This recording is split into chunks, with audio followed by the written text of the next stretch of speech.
انا للہ و انا الیہ راجعون۔ ناظرین ایک انتہائی افسوسناک خبر ہے، بہت ہی افسوسناک خبر ہے۔ طارق جمیل صاحب جو ہیں انتقال کر گئے ہیں۔ طارق جمیل صاحب اللہ کو پیارے ہو گئے ہیں۔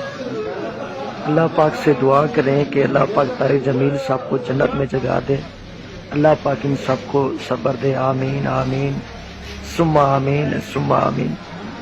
اب طارق جمیل صاحب جو ہیں ہم میں نہیں رہے، اللہ پاک رمضان کے صدقے طارق جمیل صاحب کو جنت میں جگہ دے، آمین ثم آمین ثم آمین۔